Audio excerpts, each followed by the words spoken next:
नमस्कार बच्चों, कैसे हैं आप सब। आशा करती हूँ आप सभी अच्छे होंगे, स्वस्थ होंगे, खुश होंगे और अपनी पढ़ाई भी अच्छे से कर रहे होंगे। तो जैसा कि आप सभी जानते हैं, मैं हूँ आपकी हिंदी की अध्यापिका और मैं स्वागत करती हूँ आप सभी का आईसीटी वर्चुअल क्लासरूम में। और आज हम यहाँ पर एकत्रित हुए हैं पढ़ने के लिए क्लास 6 की हिंदी। क्लास 6 की हिंदी में आज हम यहाँ पर पढ़ रहे हैं अपनी वसंत पाठ्य पुस्तिका भाग 1 का चैप्टर 10, यानी कि ये आपकी पाठ्य पुस्तिका का पाठ 10 है। लेकिन आप इसमें देखेंगे कुछ चैप्टर्स जो है बीच में कटे हुए हैं, तो उस कारण ये पाठ जो है थोड़ा सा और पीछे आ गया है, यानी कि और आगे आपके ये चैप्टर्स आ गए हैं।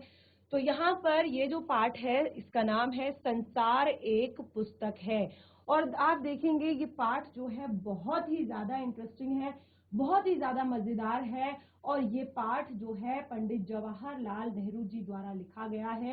यानी कि ये सारी चीजें आपने सुना होगा कि जो जवाहरलाल नेहरू जी थे वो किस तरह से अपनी पुत्री इंदिरा जी को पत्र लिखते रहते थे। उन्हें पत्र जो है पत्रों के माध्यम से उन्हें संसार भर की हर चीज की जो है जानकारी दिया करते थे, हर चीज के बारे में बताया करते थे। तो यहाँ पर भी आप देखेंगे कि किस तरह से वो अपनी पुत्री को इस संसार के बारे में बता रहे हैं। और इसका देखिए ये अंग्रेजी में लिखी गई पुस्तक का पाठ है, लेकिन यहाँ पर इसका जो हिंदी अनुवाद किया गया है वो प्रेमचंद्र जी द्वारा किया गया है। तो चैप्टर का नाम आप देख रहे हैं संसार एक पुस्तक है। अब देखिए क्या अर्थ है इसका, क्या मीनिंग निकलता है इसका कि संसार एक पुस्तक है। संसार यानी कि जो हमारा पूरा एक विश्व है ये एक पुस्तक है। अब पुस्तक क्या करती है, हमें ज्ञान देती है, हमें नॉलेज देती है, चीजों के बारे में बताती है। तो इसी तरह से ये जो हमारा पूरा संसार है ये भी एक पुस्तक है। यानी कि हम यहाँ पर हर एक चीज से कुछ ना कुछ सीखते हैं, कुछ ना कुछ समझते हैं, कुछ ना कुछ जानते हैं। अब देखिए चाहे प्रकृति हो, चाहे मनुष्य हो, चाहे यहाँ पर जीव जंतु हो, चाहे यहाँ की नदियां हो, चाहे यहाँ के पत्थर ही क्यों ना हो, हम एक एक वस्तु से कुछ ना कुछ हमें सीख मिलती है। बस उसके लिए नजरिया हमें चाहिए, हमें देखने का नजरिया। देखिए क्या होता है कि कई बार जब हमें व्यक्ति की पहचान नहीं होती, ठीक है, हमारा नजरिया अगर खराब है, हमें हमें हमें लगता है हम हमेशा अगर किसी चीज को गलत तरीके से सोचते हैं, गलत तरीके से देखते हैं, तो हमें लगता है कि वो इंसान गलत है या वो इंसान हमेशा के लिए वैसा ही है। तो आपका जो मेन जो चीज होती है वो होता है नजरिया। आप किसी को किस तरीके से देख रहे हैं, किस तरीके से उसको समझ रहे हैं, ठीक है ना। अगर आप सामने वाले को देखते हैं कि वो गुस्से में है या सामने वाले को देखते हैं कि वो खुश है, तो आपको लगता है कि अरे यार ये तो हमेशा गुस्से में रहता है, अरे यार ये तो हमेशा खुश रहता है, ठीक है ना। लेकिन जब तक आप उसको समझेंगे नहीं, जब तक आप उसको अच्छे से नहीं समझेंगे, आप अपने एक तरह से अपना नजरिया, एक तरह से अपने देखने का तरीका आप नहीं बदलेंगे, आप उसको समझने की दृष्टि से जब तक नहीं देखेंगे, तब तक आपको उसकी सच्चाई पता नहीं चलेगी। आपको लगेगा कि ये तो हमेशा गुस्से में रहता है, ये हमेशा रूठा हुआ रहता है, या ये हमेशा खुश रहता है, या ये हमेशा हर तरह के इंसान आपने देखे होंगे या हर चीज आपने देखी होगी। तो सबसे देखिए इंसानों की का एग्जाम्पल लेकर मैं यहाँ पर इसलिए कह रही हूँ क्योंकि ज्यादातर हम देखते हैं सबसे पहले हम जो अपने विचार बनाते हैं वो लोगों के प्रति ही बनाते हैं कि ये अच्छा है, ये बुरा है, ये ऐसा है, ये वैसा है। लेकिन हम कभी भी उसकी जड़ तक जाने की कोशिश नहीं करते कि क्या और क्यों है ये ऐसा, ठीक है ना। तो देखिए हम यहाँ पर बता रहे हैं कि संसार एक पुस्तक है। अब संसार की जितनी भी चीजें हैं, जैसे मैंने आपको बताया, नदी से लेकर, पत्थर से लेकर, पहाड़ से लेकर, पेड़ पौधों से लेकर, कागज से लेकर, हर एक चीज हमें कुछ न कुछ सिखाती है। यही ये पाठ हमें यहाँ पर बता रहा है। और अगर आज आपने इस पाठ को अच्छे से पढ़ लिया, अच्छे से अगर आपने इस पाठ को समझ लिया, तो शायद आपका भी लोगों को जज करने का, लोगों को देखने का, लोगों के प्रति एक तरह से अपनी समझ रखने का जो नजरिया होगा वो शायद बदल जाएगा और आप भी संसार की चीजों से सीखना शुरू कर दोगे। क्योंकि देखिए कई बार क्या होता है, हम किसी को ऐसे ही इग्नोर कर देते हैं कि ये तो ऐसा ही है, ठीक है ना। हम किसी को ऐसे ही इग्नोर कर देते कि ये तो ऐसा ही है, लेकिन क्या पता कि उसके पास क्या ज्ञान है, क्या पता कि अगर हम उससे बातचीत करें या उसके प्रति अपनी समझ को बढ़ाएं तो शायद हमें कुछ सीखने को मिले। तो इस तरह से संसार से भी हमें बहुत सारी चीजें सीखने को मिलती हैं, अगर हमने उन्हें समझने की दृष्टि से अगर देखा है। तो देखिए यहाँ पर बहुत ही इंटरेस्टिंग आपका चैप्टर है, संसार एक पुस्तक है। यानी कि ये संसार जो है एक पुस्तक है जो हमें कुछ ना कुछ हमेशा सिखाता रहता है और हर तरीके से हमें सिखाता है। तो देखिए अब वो, मैंने आपको बताया ना कि उन्होंने बहुत सारे पत्र जो है अपनी पुत्री को लिखे थे। पुत्री कौन? इंदिरा जी। इंदिरा गांधी जो है वो उनकी पुत्री थी, जवाहरलाल नेहरू जी की। तो जवाहरलाल नेहरू जी ने बहुत सारे पत्र अपनी पुत्री इंदिरा को लिखे हैं, और कैसे वो अपनी बेटी को समझाते हैं समाज में, संसार में रहने के लिए, संसार की चीजों को समझने के लिए कैसे वो बताते हैं। तो देखिए ये पाठ जो है तब लिखा गया है जब उनकी पुत्री जो है स्कूल के एक हॉस्टल में पढ़ती थी। ठीक है ना। ये कब लिखा गया है ये पत्र लिखा गया है जब उनकी बेटी जो है हॉस्टल में पढ़ती थी। तो वो कह रहे हैं कि अगर तुम मेरे पास रहती, देखिए सबसे ज्यादा जो बच्चों का पालन पोषण, बच्चों के संस्कार किसी भी व्यक्ति के, वो कहाँ से आते हैं? शुरुआती उसके परिवार से, उसकी फैमिली से। जैसे उसके परिवार के लोगों को वो देखेगा और एक तरह से जैसे वो उनसे समझेगा, उनसे सुनेगा, तो एक तरह से उसमें कहीं ना कहीं जो गुण होते हैं वो अपनी फैमिली के होते हैं, परिवार के होते हैं। आजकल तो आप देखेंगे छोटे छोटे बच्चे भी सोशल मीडिया में लग जाते हैं, और अब लगता है कि ये क्या इसी परिवार से बिलोंग करता है? ठीक है, कई बार हम कंफ्यूज हो जाते हैं क्योंकि बच्चे आजकल सोशल मीडिया पर ज्यादा एक्टिव हैं और फैमिली में कम। ठीक है। तो इस तरह से वो अपनी बेटी को जो है पत्र लिख रहे हैं, और क्या लिख रहे हैं देखिए, कहते हैं कि जब तुम मेरे साथ रहती हो तो अक्सर मुझसे बहुत सी बातें पूछा करती हो। और ये तो बच्चों की हैबिट होती है, बच्चों की आदत होती है। आप देखेंगे 6 से लेकर 10 साल तक के बच्चों के अंदर बहुत ज्यादा क्यूरियोसिटी होती है, बहुत ज्यादा जिज्ञासा होती है, और बहुत सारी चीजें, क्योंकि देखिए 5 साल तक की उम्र में वो ना तो कुछ समझ पाता है और ना ही कुछ उसको पता चलता है कि क्या हो रहा है। लेकिन 5 से 10 साल तक की उम्र में उसके दिमाग का विकास जो है बहुत तेजी से हो रहा होता है, और उसको बहुत सारी चीजें समाज में, दुनिया में नई नई दिखाई देती हैं, और फिर उसके मन में उतने सारे सवाल भी आ जाते हैं कि अगर ऐसा है तो ऐसा क्यों है, अगर ऐसा है तो ऐसा क्यों है। देखिए आप भी अभी बहुत ज्यादा बड़े नहीं हैं, भले ही आप एक तरह से क्लास 6 में आ गए हैं, लेकिन अभी भी आपको जो संसार में चीजें हैं उनमें सही और गलत का जो अंतर है वो आप लोग भी बहुत अच्छे से नहीं कर पाते हैं, कि क्या सही है क्या गलत है, क्या चीज को एक्सेप्ट करना चाहिए क्या चीज को नहीं करना चाहिए, कहाँ पर किस तरह का रिएक्शन देना चाहिए। और क्योंकि आपकी अब जो ये एज स्टार्ट हो रही है, ये एडोलेसेंस की एज जो है स्टार्ट हो रही है, और यहाँ पर तो वैसे ही बहुत ज्यादा इस अवस्था को तूफानी अवस्था कहते हैं। तो इस टाइम पे वैसे ही जो बच्चा होता है उसके मन में बहुत सारे सवाल उठ रहे होते हैं, बहुत सारी चीजें उसके मन में हो रही होती हैं। तो यहाँ पर वो कहते हैं अपनी बेटी को कि जब तुम मेरे साथ रहती थी, जब तुम घर में रहती थी, तो अक्सर मुझसे बहुत सारे सवाल पूछा करती थी, अक्सर मुझसे बहुत सारी बातें पूछा करती थी, और मैं तुम्हें जवाब देने की कोशिश करता रहता हूँ। और ये पेरेंट्स के लिए है कि पेरेंट्स को भी अपने बच्चों को कभी भी टालना नहीं चाहिए, कभी भी उन्हें एक तरह से झिटकना नहीं चाहिए। वो कुछ पूछ रहे हैं तो कई बार बच्चों के सवाल बहुत ज्यादा अटपटे होते हैं, क्योंकि वो अभी जैसे मैंने बताया ना कि उन्हें समझ नहीं होती कि ये क्या है, क्यों है, कैसा है, किस लिए है। ठीक है ना। तो इसलिए उनके सवाल कई बार बहुत ज्यादा अटपटे होते हैं, लेकिन माँ बाप को कभी भी उनको झिटकना नहीं चाहिए, उन्हें एक तरह से रोकना नहीं चाहिए, टोकना नहीं चाहिए। इससे क्या होता है कि बच्चा मन में जो है अपने आप ही उन चीजों को घुटने लगता है। हर तरह के उत्तर देने चाहिए, कोशिश करनी चाहिए कि आप उसको सही उत्तर दे सके। सही तरीके से समझा सके। तो देखिए वो कहते हैं कि मैं हमेशा तुम्हें जवाब देने की कोशिश करता हूँ। वो कहते हैं लेकिन जब तुम मसूरी में हो और मैं इलाहाबाद में, और वो कहाँ रहती थी इंदिरा जी? वो मसूरी के एक हॉस्टल में पढ़ाई करती थी, और वो कहते हैं और मैं इलाहाबाद में हूँ। उनका जो घर था वो इलाहाबाद में था। कहते हैं और जब अभी तुम मसूरी में हो और मैं इलाहाबाद में हूँ, तो हम दोनों उस तरह बातचीत नहीं कर सकते। तो उस टाइम पे टेलीफोन भी बहुत ज्यादा यूज नहीं होते थे। तो पत्र ही एक माध्यम था जिससे हम अपने मन की बात अपने मित्रों को, अपने परिवारजनों को, अपनी फैमिली मेंबर्स को, अपने रिलेटिव्स को जो है बता सकते हैं, या कुछ इन्फॉर्मेशन, कुछ बातें, कुछ जानकारी अगर देनी है तो दे सकते हैं।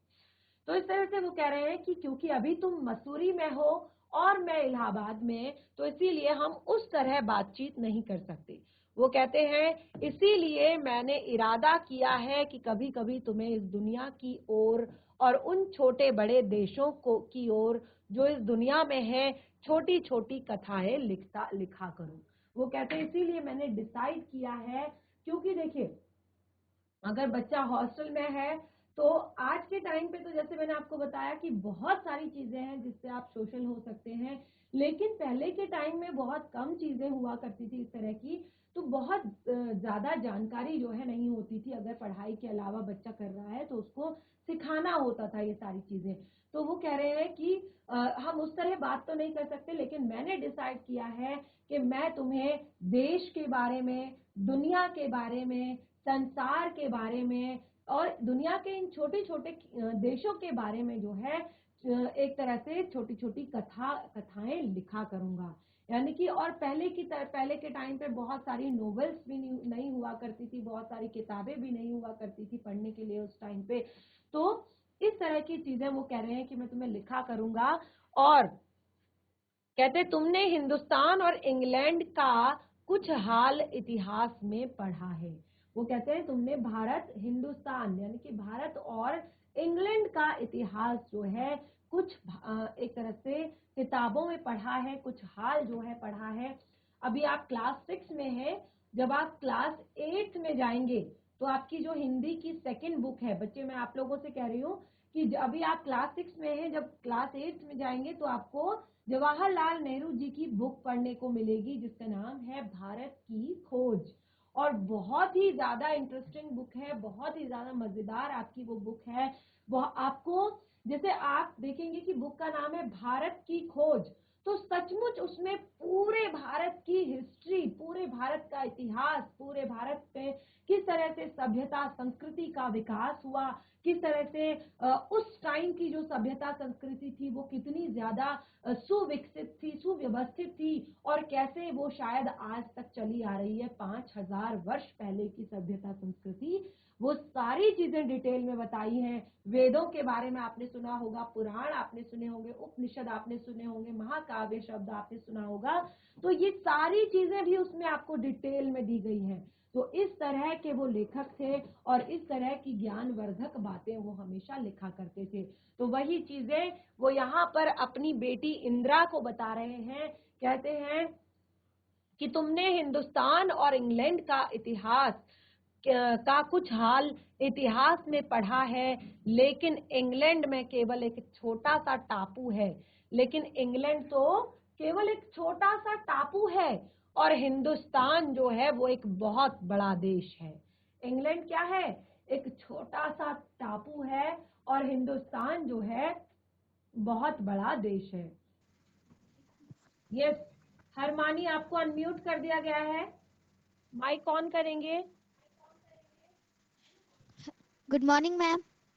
वेरी गुड मॉर्निंग बच्चे। क्लास 6 के बच्चे हैं आप? 7। और कोई बच्चा क्लास 6 का नहीं है यहाँ पर? No ma'am. चलिए कोई बात नहीं। तो आप लोग अपना पढ़ाई कर रहे हैं या फिर चैप्टर सुन रहे हैं यहाँ पर? चैप्टर सुन रहे थे। अभी चलिए सर कोई बात क्लास नहीं, में नहीं आ रहे। चलिए कोई बात नहीं, बैठ जाइए बच्चा। तो देखिए यहाँ पर वो बता रहे हैं कि छोटा सा इंग्लैंड तो एक छोटा सा टापू है, लेकिन हिंदुस्तान क्या है? हिंदुस्तान एक बहुत बड़ा देश है और फिर भी दुनिया का एक छोटा सा हिस्सा है। यानी कि वो अपने आप में तो एक बहुत बड़ा देश है, अपने आप में उसकी जनसंख्या बहुत ज्यादा है और एक बहुत बड़ा क्षेत्र भी है, लेकिन फिर भी वो दुनिया का एक छोटा सा हिस्सा है। यानी कि दुनिया जो है बहुत बड़ी है, संसार जो है बहुत बड़ा है, ये पृथ्वी जो है बहुत बड़ी है, बहुत सारे देश है यहाँ पर और बहुत सारी जनसंख्या है। वो कहते हैं अगर तुम्हें इस दुनिया का कुछ हाल जानने का शौक है। अब देखिए यहाँ पर एक चित्र दिखाया गया है कि किस तरह से ये पूरा विश्व है और किस तरह से यहाँ पर क्या क्या चीजें हैं, वो सारी चीजें देखिए एक छोटे सी तस्वीर में दिखाने की कोशिश की गई है। ठीक है, तो वो कहते हैं कि इतना बड़ा ये विश्व है और अगर तुम्हें इसको जानने का जरा सा भी शौक है, यानी कि अगर इस विश्व को तुम्हें जानने का कुछ शौक है तो तुम्हें सब देशों का और उन सब जातियों का जो इसमें बसी हुई है ध्यान रखना पड़ेगा। अगर तुम्हें इस दुनिया के बारे में जानना है, अगर तुम्हें इस संसार के बारे में जानना है, तो यहाँ पर जितने भी देश हैं उनमें जो जो जातियां बसी हुई हैं उनको उनके बारे में जानना होगा और उनको समझना होगा। वो कहते हैं कि केवल एक छोटे से देश के बारे में नहीं जहां तुम पैदा हुई हो, वो कहते हैं कि केवल एक छोटे से देश के बारे में तुमने नहीं जानना है, पूरी दुनिया पूरे विश्व के बारे में तुमने जानना है, उसके इतिहास के बारे में तुमने जानना है, पूरे विश्व में कौन से देश में कहां कहां पर कौन सी जातियां निवास करती हैं उनके बारे में तुम्हें जानना है और उसके बाद अब तुम अपने देश को समझ पाओगी। क्योंकि अगर आप भारत के इतिहास को अगर आप लेंगे, ठीक है, तो भारत के इतिहास को अगर आप लेंगे, भारत में जिस तरह से जो विभिन्न जातियां आई, जैसे आर्यों का आना हुआ, ठीक है, जो अलग अलग जो लोग आए, तो कैसे ये हमारा देश भारत बना, कैसे यहाँ पर अलग अलग जातियां हैं, कैसे तो क्या कुछ यहाँ पर है, ये सारी चीजें आपको हिस्ट्री यानी कि इतिहास के पन्नों में पढ़ने को मिलेंगी। तो उसके लिए आपको भारत का इतिहास नहीं बल्कि पूरे विश्व के इतिहास को पढ़ना पड़ेगा और इसी से आपको पता चलेगा कि किस तरह से हमारे देश भारत में विभिन्न जातियां जो है निवास करती हैं। वो कहते हैं कि मुझे मालूम है कि इन छोटे छोटे खतों में मैं बहुत थोड़ी चीज ही बातें बतला सकता हूँ। वो कहते हैं कि ये सारी चीजें यानी कि इतने बड़े इतिहास के बारे में, विश्व के इतिहास के बारे में, देश के इतिहास के बारे में जानने के लिए तुम्हें और भी बहुत सारी चीजें पढ़नी होंगी, क्योंकि इतने छोटे छोटे पत्रों में, इतने छोटे छोटे खतों में मैं इतनी सारी बातें नहीं लिख सकता। तो वो कहते हैं लेकिन मुझे आशा है कि इन छोटी थोड़ी बातों को भी तुम शौक से पढ़ोगी और समझोगी। तो देखिए सबसे मेन चीज मैंने क्या बताया, सबसे मेन चीज होती है आपकी समझ। अगर आपने पूरी एक बुक पढ़ दी और उससे आपने कुछ नहीं समझा, कुछ नहीं सीखा, तो फिर कोई फायदा नहीं।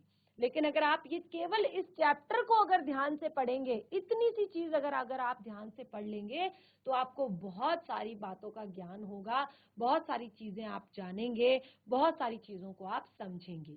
तो देखिए कहते हैं कि किंतु दुनिया एक है और दूसरे लोग जो इसमें आबाद हैं हमारे भाई बहन हैं। क्योंकि उस टाइम पे देखिए यहाँ पर वो बता रहे हैं कि जो दुनिया है वो एक है, यानी कि जो संसार है वो एक है और इस दुनिया में जितने भी लोग हैं वो सब क्या हैं, हमारे भाई बहन हैं। और वो कहते हैं जब तुम बड़ी हो जाओगी, यानी कि उस टाइम पे जो है हमारा देश क्या था, ब्रिटिश शासन के अधीन था, तो वो अब उस टाइम की बातें कर रहे हैं और वो कहते हैं कि जब तुम बड़ी हो जाओगी, ठीक है, अभी वो छोटी हैं और स्कूल में पढ़ती हैं, हॉस्टल में पढ़ती हैं, और वो कहती है कि जब तुम बड़ी हो जाओगी तुम दुनिया और उसके आदमियों का हाल मोटी मोटी किताबों में पढ़ोगी।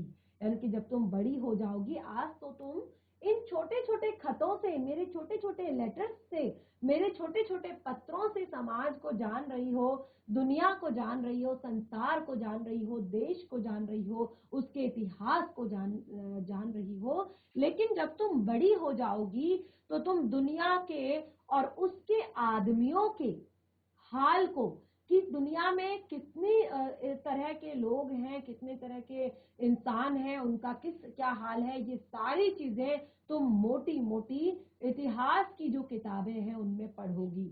और वो कहते हैं कि उसमें तुम्हें जितना आनंद मिलेगा उतना किसी कहानी या उपन्यास में नहीं मिला होगा। वो कहते हैं कि उस इतिहास को जानने में, उन लोगों को जानने में, उस संसार को जानने में तुम्हें जितना आनंद आएगा, जितना मजा आएगा, उतना शायद तुम्हें अपनी, क्योंकि छोटे बच्चे ज्यादातर कहानियां पढ़ते हैं, उपन्यास पढ़ते हैं, वो कहते हैं कि उतना मजा, उतना आनंद शायद तुम्हें किसी कहानी या किसी उपन्यास में नहीं मिला होगा। कहते हैं कि यह तो तुम जानती हो, यानी कि ये तुम जानती हो कि धरती लाखों करोड़ों वर्ष पुरानी है। ये तुम जानती हो कि हमारी धरती जो है लाखों करोड़ों वर्ष पुरानी है। अब देखिए, आपने अपनी साइंस की बुक में पढ़ा होगा कि किस तरह से मानव का विकास हुआ। क्लास 6 में जो आपका साइंस का चैप्टर है मानव विकास, उसमें आपने देखा होगा कि किस तरह से आदि मानव से एक नॉर्मल जो है मनुष्य बना, किस तरह से उसने आग जलाना सीखा, किस तरह से उसने पका हुआ खाना खाना सीखा, किस तरह से उसने परिवार, एक तरह से ग्रुप्स और समूह बनाकर समूह में एक तरह से रहना सीखा। तो ये सारी चीजें यहाँ पर हम छोटी क्लासेस में ही पढ़ लेते हैं, लेकिन एक सबसे जो बड़ी मेन बात है वो है कि आखिर इस संसार का, इस पृथ्वी का निर्माण कैसे हुआ। अब देखिए, मुझे पता है क्लास 6 के आप बच्चे हैं, लेकिन आजकल सोशल मीडिया इतना एक्टिव है कि आप सभी को पता है कि किस तरह से हमारे पृथ्वी में जो है 9 अलग अलग जो है ग्रह हैं, और फिर सूर्य जो है सभी के सभी जो है सूर्य के चक्कर लगा रहे हैं। और उसके बाद हमारा एक उपग्रह भी है जिसको चंद्रमा कहते हैं। और ये सब कैसे बने, ये सब कैसे आए, कैसे पृथ्वी पर जीवन शुरू हुआ, ये सारी चीजें हम यहाँ पर आपको डिटेल में बताएंगे। और बहुत ही ज्यादा मजेदार, बहुत ही ज्यादा इंटरेस्टिंग है हमारा ये पूरा का पूरा ये पार्ट जो यहाँ पर आ रहा है। तो वो कहते हैं कि हमारी धरती जो है वो आज की नहीं है, हमारी धरती जो है लाखों करोड़ों वर्ष पुरानी है, लाखों करोड़ों वर्ष पुरानी हमारी ये धरती है। और कहते हैं कि जब ये बनी तो इसमें बहुत दिनों तक कोई भी आदमी नहीं था। क्यों नहीं था कोई भी आदमी? क्योंकि ये जो सूर्य है, ये सूर्य जो है एक बार जो ब्रह्मांड में, या आप कहें कि जो सौर मंडल में बहुत ही ज्यादा एक तरह से ये जो पूरा जो ब्रह्मांड है वहां पर बहुत ज्यादा उथल पुथल मच गई, और एक तरह से गैसीय एक बहुत बड़ा विस्फोट हुआ, जिसमें से एक तरह से बहुत सारे, जब विस्फोट हुआ तो बहुत सारे आग के गोले, धधकते हुए आग के गोले जो है पूरे ब्रह्मांड में बिखर गए।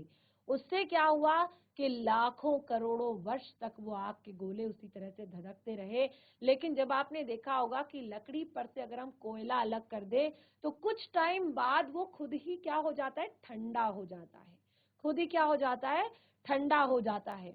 तो अब जब इस तरह से ये आग के धधकते हुए गोले धीरे धीरे क्या हुए, जब ये ठंडे होते गए तो इसके कारण इसमें क्या हुई, धीरे धीरे वाष्प बननी शुरू हो गई। क्योंकि अब जो आग जो है धधक रही थी, अब जब धीरे धीरे वो ठंडी हो रही थी, ऊपर की लेयर जो है ठंडी हो रही थी और नीचे जो है अभी भी गर्मी थी, तो उससे क्या हो रहा था, वाष्प बन रही थी, वाष्प धीरे धीरे बन रही थी।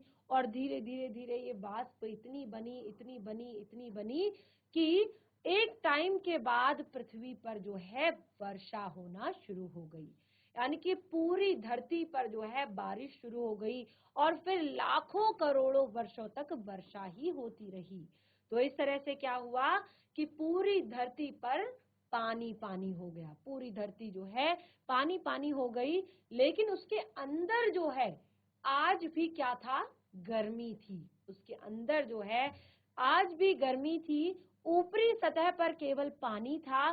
तो एक तरह से ये जो कंडीशंस थी, ये जो अनुकूल वातावरण यहाँ पर हो रहा था कि हल्की सी गर्मी भी है और ठंड भी है, तो इस टाइम पे क्या हुआ, यहाँ पर बहुत सारे माइक्रोब्स, सूक्ष्म जीवों का एक तरह से उत्पत्ति हुई। उसी जल के अंदर सूक्ष्म जीवों की उत्पत्ति हुई, क्योंकि एक अनुकूल जो है वातावरण जब मिलता है, आपने देखा होगा कि कुछ पौधे जो हैं क्या होते हैं, दो टाइम पे जब भीषण गर्मी होती है और भीषण सर्दी होती है, तो तब आप देखेंगे ज्यादातर चारों तरफ क्या होता है, सूखा हो जाता है। क्योंकि जब बहुत ज्यादा ठंड होगी तो ऐसे में भी कोई भी पेड़ पौधा जो है उग नहीं पाएगा, और जब बहुत ज्यादा गर्मी होगी तो ऐसे में भी कोई पेड़ पौधा नहीं उग पाएगा। लेकिन जैसे ही ये फेवरेबल कंडीशंस आती हैं, यानी कि एक समय आता है अगस्त से लेकर नवंबर दिसंबर तक का, और उसके बाद मार्च से लेकर अप्रैल तक का, तो यहाँ पर ही आप देखते हैं कि बुआई का काम जो है, बुआई का और एक तरह से काम किया जाता है, जिससे कि बहुत सारे जो अनाज जो है उगाए जाते हैं। और आप देखेंगे इस टाइम पे जो पृथ्वी है वो भी हरी भरी रहती है, सुंदर रहती है, पेड़ पौधों पर नए पत्ते आते हैं और फल फूल बहुत सारे आते हैं। तो इस तरह से यहाँ पर बताया है कि धरती जो है लाखों करोड़ों वर्ष पुरानी है, और उस टाइम पे इस पर कोई भी आदमी नहीं था। अब आदमी कैसे होगा, जैसे मैंने आपको बताया कि वो एक आग का धधकता हुआ गोला थी, और फिर वो धीरे धीरे ठंडी होती गई। तो ना तो आग के धधकते गोले में कोई प्राणी जीवित रह सकता है, और ना ही जब लाखों करोड़ों वर्षों तक बारिश होती रहे तो उसमें कोई जीवित रह सकता है। तो उसके बाद देखिए, आदमियों से पहले सिर्फ जानवर थे, और जानवरों से पहले एक ऐसा समय था जब धरती पर कोई भी जानदार चीज नहीं थी, जब धरती पर कोई भी जानदार चीज नहीं थी। तो जानदार चीज यानी कि लाइव, कोई भी जीवित चीज नहीं थी धरती पर। ठीक है, तो यहाँ पर बताया है कि एक टाइम ऐसा था कि जब धरती पर आदमी नहीं थे लेकिन जानवर थे, और जानवरों से पहले के टाइम पे बताया कि कोई भी ऐसी चीज नहीं थी कि जो कि सजीव हो। ठीक है, जो वायरस होता है, अभी आप आगे पढ़ेंगे, क्लास 8 में पढ़ेंगे, 9th में पढ़ेंगे, 10th में पढ़ेंगे, तो वायरस जो होता है आपने देखा होगा इस तरह का, उसको बनाया जाता है, आगे आप देखेंगे। उसको सजीव और निर्जीव के बीच की कड़ी माना जाता है। वायरस होता है ये, बैक्टीरिया कहते हैं ना, बैक्टीरिया वायरस। ठीक है, तो वायरस जो होता है उसको सजीव और निर्जीव के बीच की कड़ी माना जाता है। यानी कि अगर ये ऐसे ही पड़ा है खाली वातावरण में, बहुत सारे माइक्रोब्स होते हैं जो हमें अपनी नग्न आंखों से नहीं दिखाई देते हैं।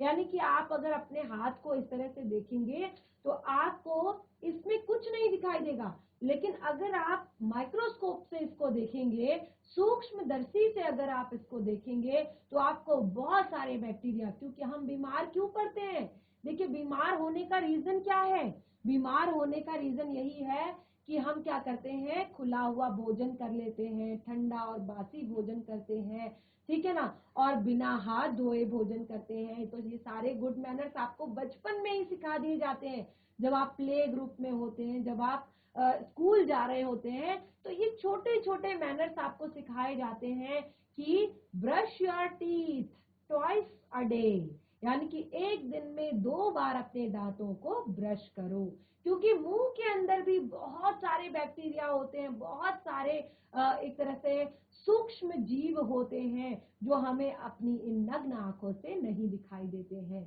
और इससे क्या होता है कि जब हम खाना खाते हैं वो हमारे पेट में चले जाते हैं और फिर हम बीमार पड़ जाते हैं। इसलिए हमें 2 टाइम ब्रश करना चाहिए।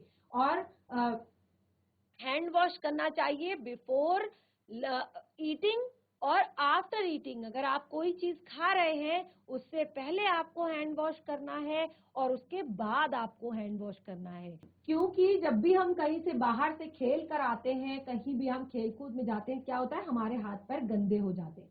तो अपने पैरों में हमेशा स्लीपर्स या फिर शूज पहन के रखने चाहिए और जब भी बाहर से आते हैं सीधे सबसे पहले अपने हाथ पैर धोने चाहिए, मुंह धोना चाहिए, साफ सुथरे कपड़े पहनने चाहिए, ताजा भोजन करना चाहिए। रोड साइड जो आपके जैसे मैंने कल हमने यहाँ पर बताया था कि किस तरह से आपको रोड साइड जो फास्ट फूड होते हैं, जंक फूड होते हैं, उनका सेवन कम करना चाहिए, क्योंकि इन सब में क्या होते हैं बहुत सारे, ये खुले जगह पर बन रहा होता है, धूल धक्कड़ होती है और उस जगह पर फिर क्या होता है बहुत सारे माइक्रोब्स होते हैं, बहुत सारे बैक्टीरिया होते हैं, बहुत सारे वायरस होते हैं जो कि हमें दिखाई नहीं देते हैं और हम उनका सेवन कर लेते हैं। अब देखिए हमने कहा कि यहाँ पर कोई भी जानदार चीज नहीं थी, तो जैसे कि ये वायरस है, अगर ये ऐसे ही अवस्था में कहीं पर भी अगर पड़ा है तो फिर ये क्या है, एक निर्जीव है। लेकिन अगर किसी भी सजीव के शरीर में ये प्रवेश कर जाता है किसी भी रीजन से, चाहे वो एनिमल हो, चाहे वो मनुष्य हो, चाहे वो पशु पक्षी जो भी हो, तो फिर ये यहाँ पर एक्टिव हो जाता है, यानी कि ये सजीव की तरह काम करने लगता है, अपने आप में क्या करता है, ये अपनी संख्या में वृद्धि करता है और इस तरह से ये क्या करते हैं, मनुष्य को बीमार कर देते हैं। तो इस तरह से यहाँ पर हमने बताया कि यहाँ पर कोई भी जानदार चीज नहीं थी और आज जब ये दुनिया हर तरह के आदमियों से भरी हुई है, वो बताते हैं कि आज जब ये दुनिया हर तरह के, कहते ना कि कितनी योनिया, 84 लाख योनिया, यानी कि 84, मुझे तो लगता है कि 84 लाख से भी ज्यादा जो है यहाँ पर प्राणी होंगे जीवित। आपने देखा होगा कि आप एक अगर घास वाली जगह पे अगर बैठ जाते हैं तो वहीं पे आपको कम से कम 50 किस्म के कीड़े मकोड़े, हर अलग अलग तरह के चींटियां या अलग अलग तरह की चीजें आपको वहां पर दिखाई दी जाएंगी। ठीक है, तो इस तरह से लगभग इतने ज्यादा जो है संसार में इतने अलग अलग तरह के जो है जानवर और आदमियों से, यानी कि आदमी भी बहुत है यहाँ पर, जनसंख्या में भरी हुई है। उस जमाने का ख्याल करना भी मुश्किल है जब यहाँ पर कुछ नहीं था। तो देखिए सोचिए, इमेजिन कीजिए कि पूरी धरती जो है खाली है, तो क्या आप सोच सकते हैं कि कैसा वातावरण उस टाइम पे रहा होगा। तो इसके लिए तो शायद मेडिटेशन करना होगा, ध्यान लगाना होगा, इमेजिन करना होगा कि कोई भी कहीं पर भी कोई आवाज नहीं है, कोई भी साउंड नहीं है, कोई भी ऐसी चीज नहीं है जो चल रही है, जो बोल रही है, जो सांस ले रही है। ठीक है, तो इस तरह से आप यहाँ पर देखेंगे कि बहुत सारी चीजें हैं जो इस संसार में उस टाइम पे बिल्कुल भी नहीं थी और कैसे इस संसार में प्राणियों का, मनुष्य का कैसे आगमन हुआ, ये सारी चीजें। तो वो कहते हैं लेकिन विज्ञान को जानने वाले विद्वानों ने, जिन्होंने इस विषय पर खूब सोचा है और पढ़ा है, लिखा है कि एक समय ऐसा था जब धरती बेहद गर्म थी। अब देखिए शुरुआत वो अपनी बेटी को वहीं से बताने की कर रहे हैं जहां से मैंने आपको बताया था, अभी थोड़ी देर पहले मैंने एक्सप्लेन किया था कि जो विज्ञानी है, और देखिए ये चीजें कहीं पर पुस्तक में, किताब में नहीं लिखी हुई है, ये हमारा एक हमने एक विचारधारा बनाई है, एक सोच बनाई है कि इस तरह से शायद जो है हमारी धरती पर क्या हुआ होगा, मनुष्य के जीवन का एक तरह से शुरुआत हुई होगी। परिस्थितियों के हिसाब से हमने ये सिचुएशन एक तरह से सोची है। वो कहते हैं कि ये सब चीजें किसने बताई हैं, ये सब चीजें बताई हैं विज्ञान को जानने वाले और विद्वानों ने, जो विज्ञान को जानते हैं, जो साइंस पर बात करते हैं, जो विज्ञान पर बात करते हैं, जो विज्ञान की खोज कर रहे हैं, ऐसे लोगों के से हमने ये सारी चीजें सुनी है। और वो कहते हैं कि जिन्होंने इस विषय पर खूब मंथन किया है।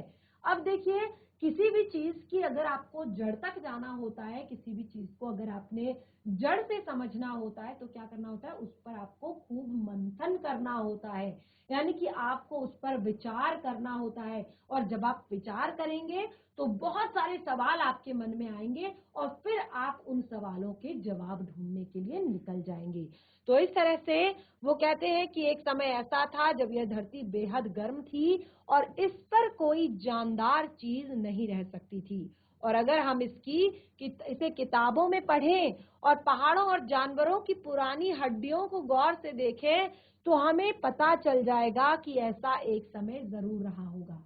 तो जितने भी वैज्ञानिक हैं, जितने भी विद्वान हैं, जिन्होंने ये बात लिखी है, ये बताई है कि ऐसा हुआ होगा, तो जैसे मैंने बताया ना कि उस विषय पर आपको गहन चिंतन करना होगा, उस विषय पर आपको खोज करनी होगी और उसी से आपको बहुत सारे सवालों के जवाब मिलेंगे और तब आप बता पाएंगे कि हाँ, शायद ऐसा जरूर हुआ होगा।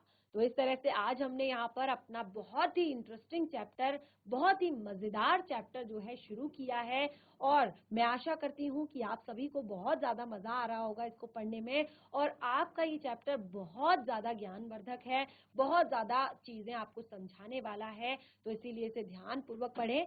आज जितना भी पढ़ा है घर पर रिवाइज करें, कोई भी डाउट हो, कोई चीज समझ में ना आई हो, उसे नेक्स्ट सेशन में जरूर क्लियर करें। तब तक के लिए धन्यवाद। आपका दिन शुभ हो।